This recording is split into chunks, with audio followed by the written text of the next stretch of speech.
Hey Freshted guys, welcome back to the series of SQL. So last video lo manam what is SQL and what is data తెలుసుకున్నాం కదా. So in today's video we'll be covering what are the types of data అనమాట. So data అంటే ఎన్ని types ఉంటాయి, దాంట్లో formats అనేది ఎలా ఉంటుంది మొత్తం వీడియో కవర్ చేస్తాను. సో ఛానల్ కొత్తగా వచ్చిన వాళ్ళైతే మన పేజ్ వెంటనే ఫాలో కొట్టేమామా, అండ్ ఆల్సో నీ ఫ్రెండ్స్కి కూడా షేర్ చేసేయి. సో లేట్ చేయకుండా let's go into the video.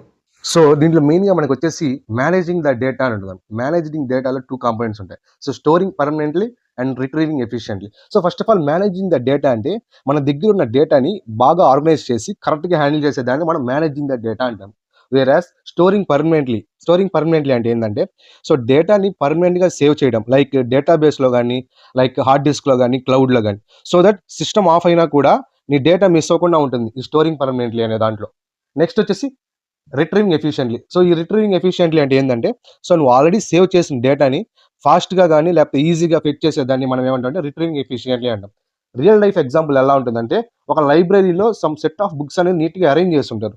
So ఆ బుక్ షెల్ఫ్స్లో అన్ని అరేంజ్ చేసిన బుక్స్ అన్నిటిని మనం స్టోరింగ్ పర్మనెంట్లీ కింద తీసుకుంటాం.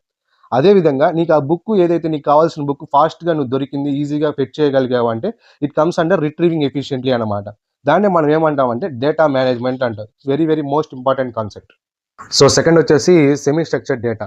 సో ఈ సెమీ స్ట్రక్చర్డ్ డేటా అనేది ఎట్లా ఉంటుందంటే పార్షియల్గా ఆర్గనైజ్ చేస్తుంటారు అనమాట. So that is nothing but semi structured data అనమాట. సో ఎగ్జాంపుల్ చెప్పాలంటే మీకు ఈమెయిల్. సో ఈమెయిల్ అనేది ఈమెయిల్లో ఫ్రమ్ ఉంటుంది, టు ఉంటుంది, సబ్జెక్ట్ ఉంటుంది, బాడీ ఉంటుంది. ఈ అనేది ఫిక్స్డ్గా ఉంటుంది. ఆ కంటెంట్ ఆఫ్ ది బాడీ అనేది చేంజ్ అవుతుంటుంది, ఒక్కొక్కరికి ఒక విధంగా ఉంటుంది. So no fixed rows and columns అనమాట. అండ్ ఫ్లెక్సిబుల్గా ఉంటుంది. And also so different types of డేటాని సింగిల్ ప్లేస్లో నువ్వు స్టోర్ చేసేదాన్ని మనం సెమీ స్ట్రక్చర్డ్ డేటా అంటాం. సో నెక్స్ట్ థర్డ్ వచ్చేసి unstructured data.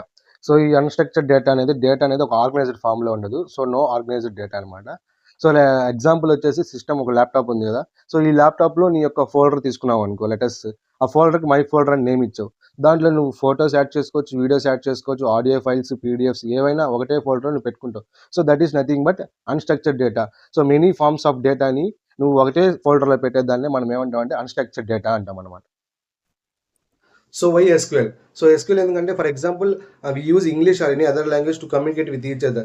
Likewise we give instruction to the computers to talk to the database అనమాట. సో దానికోసం మనం SQL యూజ్ చేస్తాం. సో SQL యూజ్ చేసుకొని మనకి 4 ఆపరేషన్స్ ఉంటాయి. That is nothing but curd operations అంటారనమాట. సో అది ఏంటంటే CURD. C అంటే క్రియేట్, R అంటే రీడ్, U అంటే అప్డేట్, D అంటే డిలీట్. సో ఈ 4 ఆపరేషన్స్ యూజ్ చేసుకొని మనం ఆ SQL డేటాబేస్లో ఆ టేబుల్స్ ఎలా క్రియేట్ చేసుకోవాలి మొత్తం నేను నెక్స్ట్ వీడియో కవర్ చేశాను. సో అంటిల్ దెన్ మన పేజ్ కొత్తగా వచ్చినట్లయితే పేజ్ని ఫాలో కొట్టేసామా, అండ్ మీ ఫ్రెండ్స్కి కూడా ఈ రీల్ షేర్ చేసాయి.